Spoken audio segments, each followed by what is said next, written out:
Les sept esprits de Dieu. Livre écrit par le pasteur Christoya Kilomé. La lecture audio, l'explication et la méditation vous est offerte par La Vérité de l'Évangile. Les sept esprits de Dieu, chapitre 1. Les sept esprits. Le verset de Ésaïe 11, verset 1 à 4, qui nous dit: Puis un rameau sortira du tronc d'Isaïe, et un rejeton naîtra de ses racines. L'Esprit de l'Éternel reposera sur lui.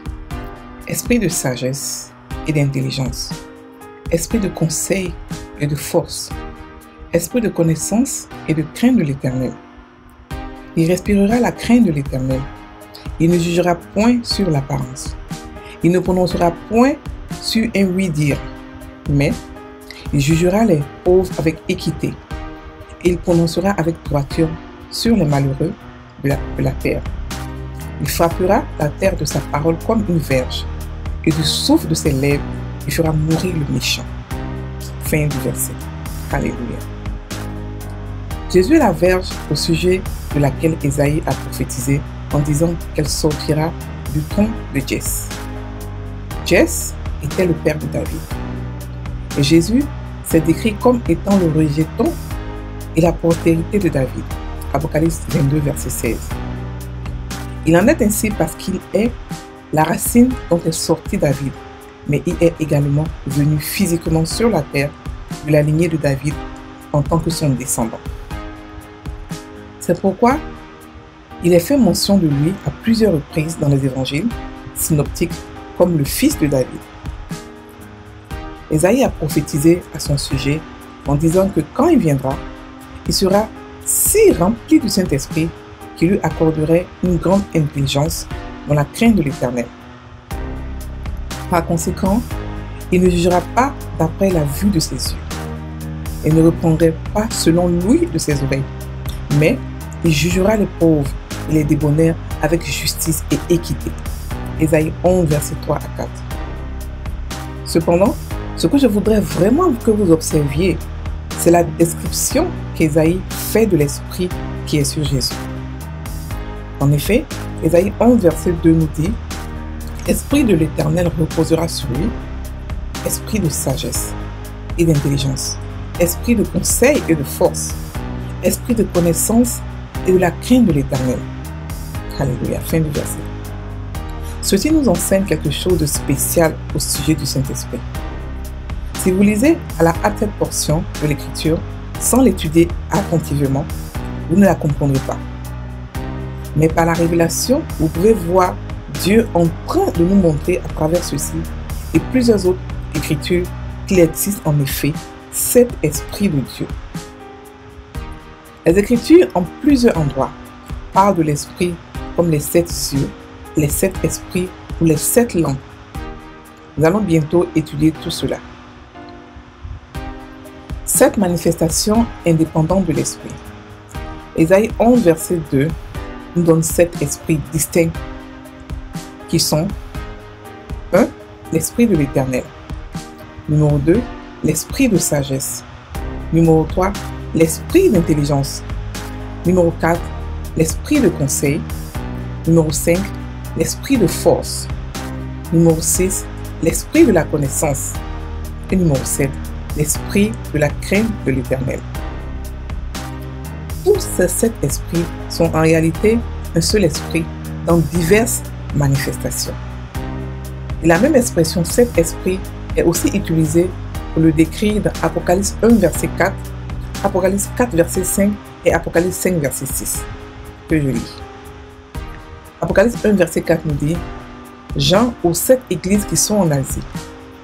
Que la grâce et la paix vous soient données de la part de celui qui est, qui était et qui vient, et de la part des sept esprits qui sont devant son trône. Alléluia. Apocalypse 4, verset 5 nous dit: Du trône sortent des éclairs, des voix et des tonnerres.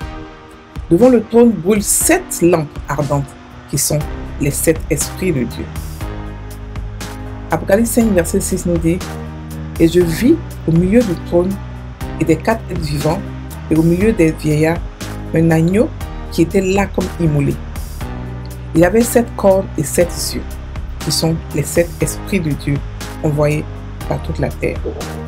Fin du verset. Les 7 esprits de Dieu font allusion à 7 manifestations indépendantes du Saint-Esprit.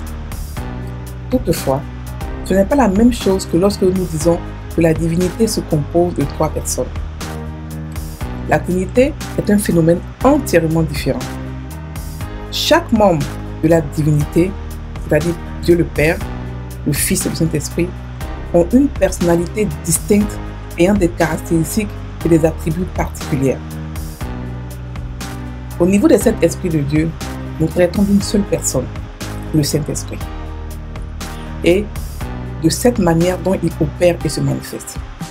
Nous parlons du Saint-Esprit à 7 facettes, d'après l'expression de la Bible amplifiée dans Apocalypse 1, verset 4, qui dit « Jean, aux 7 esprits qui sont en Asie, que la grâce, c'est-à-dire la faveur imméritée de Dieu et la paix du royaume de Christ vous soit donnée de la part de celui qui est, qui était et qui vient, et de la part des 7 esprits, c'est-à-dire le Saint-Esprit à 7 facettes, qui sont devant son trône. » Fin du verset.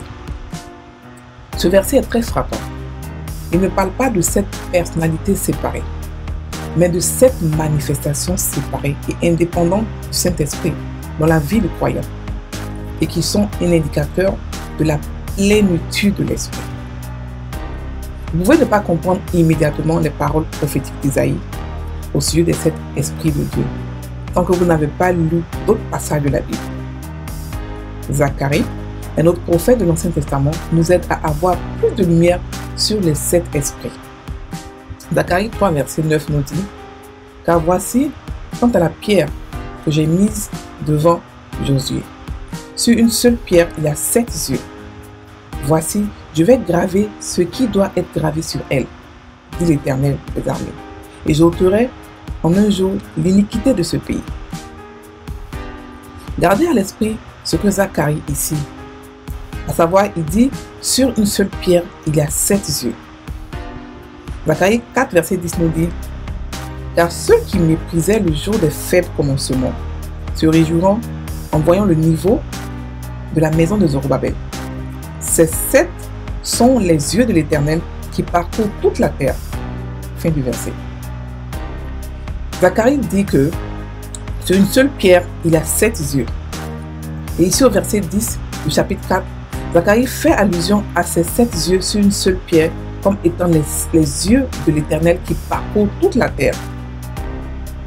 Apocalypse 5, verset 6 nous dit « Et je vis au milieu du trône et des 4 êtres vivants, au milieu des vieillards, un agneau qui était là comme immolé. Il avait 7 cornes et 7 yeux qui sont les 7 esprits de Dieu envoyés par toute la terre. » Tous ces passages de l'Écriture cités ci-dessus parlent d'une seule chose, les 7 esprits de Dieu. Autrement dit, le Saint-Esprit a 7 facettes et ses opérations. Apocalypse 1, verset 4 et Apocalypse 4, verset 5 nous disent plus. Jean, aux 7 esprits, aux 7 églises qui sont en Asie, que la grâce et la paix vous soient données de la part de celui qui est, qui était et qui vient, et de la part des 7 qui sont devant son trône. Et du trône sortent des éclairs, des voix et des tonnerres. Devant le trône brûlent 7 lampes ardentes qui sont les 7 esprits de Dieu. Le voici à nouveau, les 7 esprits. Souvenez-vous que Zacharie a prophétisé que sur une seule pierre, il y a 7 yeux. La pierre dont il était en train de parler était la même que celle à laquelle il a fait allusion dans Zacharie 3, verset 8 et Zacharie 6, verset 16, comme étant la germe, la semence, la branche, le rejeton, selon la version NDT. Ésaïe aussi l'a appelé la branche, Ésaïe 11, verset 1. Ce qui veut dire que c'est encore la branche qui est appelée la pierre, qui est le Christ.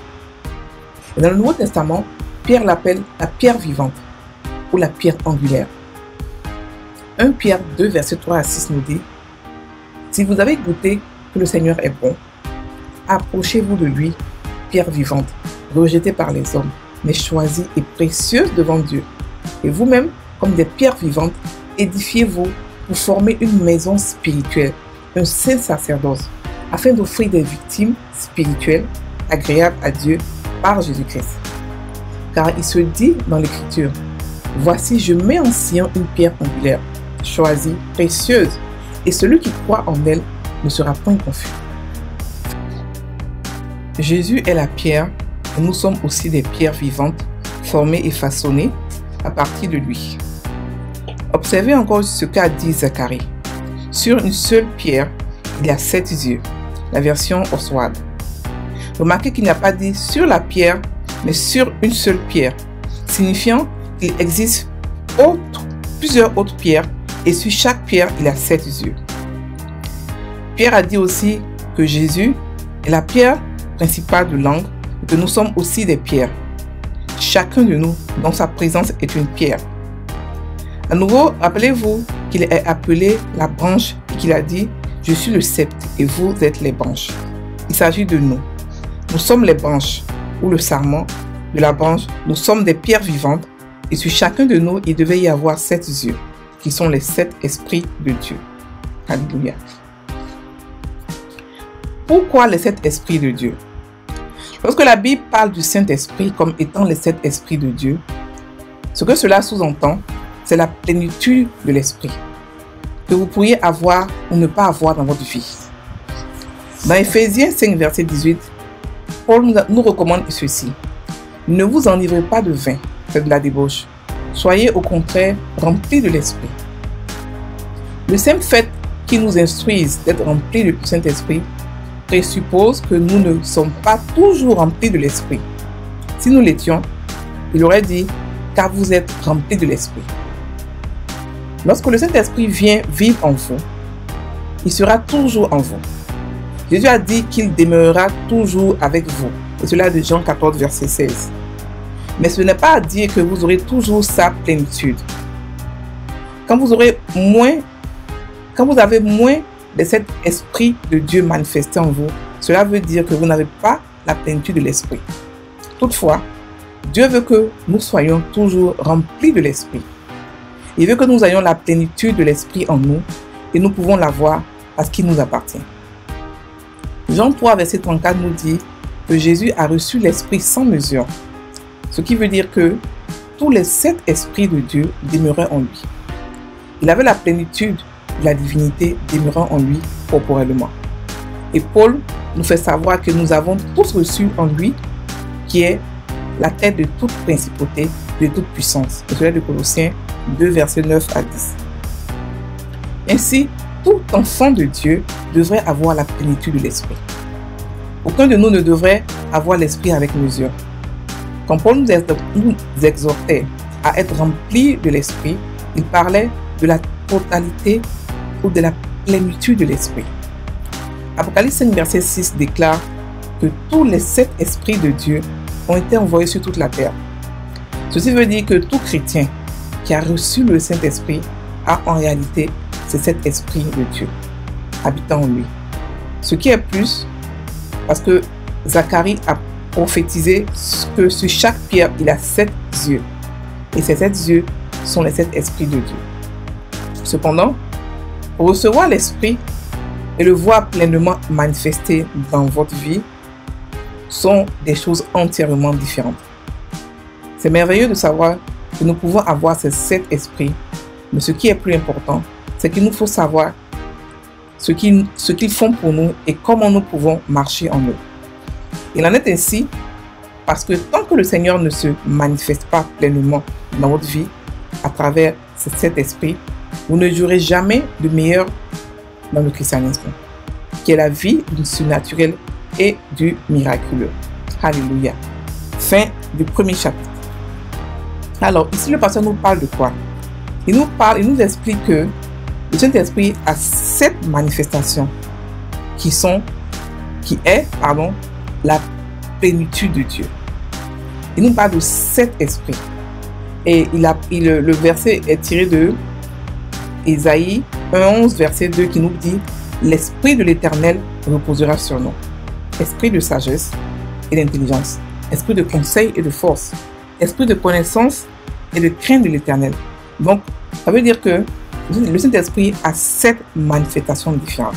Et on verra plus tard dans les autres chapitres, chaque manifestation, quelle est la caractéristique de chaque manifestation, qu'est-ce que cela veut dire. Mais entre-temps, les 7 esprits se sont appelés les 7 lampes de Dieu, les 7 yeux de Dieu, les 7 esprits de Dieu. Donc il y a les synonymes qui sont dans pratiquement toute la Bible, dans l'Apocalypse, dans Zacharie et dans Isaïe. Il parle des 7 esprits de Dieu. Alléluia. Donc il faudrait que nous puissions comprendre ce que c'est que les 7 esprits de Dieu et pourquoi Dieu veut qu'on l'a. Donc les 7 esprits de Dieu sont exprimés de plusieurs manières. La Bible Apocalypse nous dit que ce sont les envoyés, ce sont les 7 yeux de Dieu qui ont été envoyés par toute la terre. Et Zacharie nous dit aussi que ces esprits de Dieu sont sur chaque pierre, sont sur les pierres vivantes que nous sommes. La parole nous appelle, nous les chrétiens, les pierres vivantes, et il appelle Jésus la pierre angulaire. Et Jésus a reçu l'esprit dans toute sa plénitude. Et nous aussi, on a été envoyés de la même manière que lui. Jésus a dit que, comme le Père m'a envoyé, moi aussi je vous envoie. Ça veut dire qu'on a été envoyé dans toute la plénitude de Dieu. On dit qu'on a tout reçu, tout ce que Jésus a reçu, c'est ce qu'on a reçu. Et si on a reçu cela, ça veut dire que donc, on a aussi les 7 esprits de Dieu. On l'a aussi en nous. Mais il faudrait qu'on puisse manifester cette plénitude. Et cela, c'est la conscience d'abord. Lorsqu'on comprend ce que nous sommes, c'est là que nous pouvons maintenant posséder ce que nous avons. Alléluia. Donc maintenant, aujourd'hui, on a découvert que chaque chrétien a 7 esprits en un. En un Saint-Esprit. Quand on parle de cet esprit, ce n'est pas dire que c'est 7 esprits différents. Non, c'est un esprit qui se manifeste de 7 manières différentes. Vous comprenez? Et ces 7 manières-là font la plénitude de Dieu. C'est-à-dire que la complétude, c'est-à-dire que la totalité de Dieu. Et lorsqu'on a ça en nous, manifesté constamment, on commence à vivre maintenant le surnaturel. On commence maintenant à être Dieu. De la même manière que Jésus a vécu cette terre, il n'avait peur de rien. Rien n'était pour lui un obstacle. On commence aussi à vivre cela. On commence à vivre le surnaturel. On commence à vivre une vie divine qui n'est pas naturelle. Donc, il est important que chaque chrétien puisse comprendre qu'est-ce que les 7 esprits de Dieu, qu'est-ce qu'il fait pour nous, comment les manifester en nous et surtout comment vivre une vie de divinité avec eux. Alléluia. Donc les 7 esprits représentent ici, grosso modo, la plénitude de Dieu. Et Paul a prié pour ça. Paul a dit que si on comprend la longueur, la profondeur, la hauteur et la largeur de l'amour de Christ, on comprendra, on sera rempli de toute la plénitude de Dieu. Et on l'a eu, je veux dire qu'on a l'esprit de Dieu en nous, mais la plénitude qu'on doit avoir, elle doit être constante. C'est pour ça que Paul a dit que ne vous enivrez pas de vin, de la débauche, mais soyez constamment remplis de l'esprit. C'est-à-dire qu'il voulait dire, soyez constamment dans la plénitude de l'esprit. Soyez constamment, que l'esprit soit constamment manifesté en vous. Alléluia. Donc pour le manifester, il faudrait d'abord le découvrir et en plus le posséder. D'abord le découvrir, d'abord comprendre qu'est-ce que chaque esprit fait, quelle est sa particularité, pourquoi l'avoir, et maintenant le posséder. Alléluia. Donc on va, à cet effet aujourd'hui, on va méditer sur le verset de Ésaïe 11, verset 2 qui nous dit « L'Esprit de l'Éternel est sur moi, repose sur moi, l'esprit de sagesse et d'intelligence, l'esprit de conseil et de force, l'esprit de connaissance et de la crainte de l'Éternel. » Donc Ésaïe 11, verset 2. Donc c'est là-dessus qu'on va méditer aujourd'hui. Alors, l'Esprit de l'Éternel est sur moi. Oh, Sabarakonta, oh, là, Dieu habite en moi. Il a fait de moi son habitation. Il est venu vivre en moi, dans mon esprit, dans mon corps. L'Éternel des armées est sur moi. C'est-à-dire que le Dieu, le créateur de l'univers, il est sur moi. Il habite, il est sur moi et en moi. Il est moi en 2 fois. C'est-à-dire qu'il m'aime tellement qu'il m'a caché en lui. C'est là que je suis. C'est là que je vis. C'est là aussi qu'il vit. Il aime vivre dans mon esprit. Il aime vivre en moi. L'esprit de l'Éternel est sur moi. L'esprit de l'Éternel repose sur moi et il vit en moi. Il est venu habiter en moi. Il est venu déposer ses logements, ses bagages, son habitation dans moi, en moi, dans mon cœur. Donc c'est lui qui fait les œuvres, c'est pas moi. C'est lui qui agit en moi puissamment. Et dans ces 7 esprits, l'esprit de sagesse aussi est sur moi. J'ai l'esprit de sagesse. La Bible me dit que Christ est ma sagesse. Ça veut dire que j'ai toute la sagesse du monde. Je suis plus sage que Salomon. Ma sagesse, tous les jours, elle augmente. Elle grandit. Je pars de sagesse en sagesse. Parakanta. Tous les jours, je découvre qui je suis dans la parole. Je découvre qui je suis et je grandis en sagesse. Je grandis en autorité. Je grandis en grâce. Je suis rempli de sagesse. Lorsque je parle la sagesse de Dieu. Je parle le phronésis. Je parle le sophia. Je comprends toutes choses parce que j'aime étudier. J'aime apprendre. J'ai l'amour de l'étude. Et cela me rend sage. Je suis extrêmement sage. Dieu m'a donné une sagesse à part, une sagesse spéciale qui fait que je peux comprendre tout. Oui, la sagesse de Dieu est ma sagesse. Oui, la sagesse de Dieu est ma sagesse. Et j'ai aussi reçu aussi l'esprit d'intelligence. Je suis intelligence en toutes choses. Intelligence en toutes choses comme Barakanta. L'esprit de Dieu repose sur moi. L'esprit d'intelligence, il agit puissamment en moi. J'ai les idées, je suis perspicace. J'ai les idées, je comprends les choses rapidement et facilement. Rapidement des révélations, rapidement des remarques. Je comprends qu'est-ce qu'il faut faire, quelle action il faut poser, comment le faire, à quel moment le faire. Parce que je suis rempli de l'intelligence de Dieu. Et j'ai aussi reçu l'esprit de conseil et de force. Je suis rempli de sagesse. Je donne des conseils. Et de conseils et de force. J'ai aussi reçu l'esprit de connaissance et de la crainte de l'Éternel. L'esprit de l'application de ce que j'ai reçu. L'esprit de la pratique, de tester ce que j'ai reçu. J'aime pratiquer la parole de Dieu. J'aime tester la parole de Dieu. J'ai reçu l'esprit dans toute sa plénitude. Et je manifeste maintenant cet esprit de Dieu puissamment. Merci Seigneur. Dans le nom de Jésus que j'ai prié. Amen.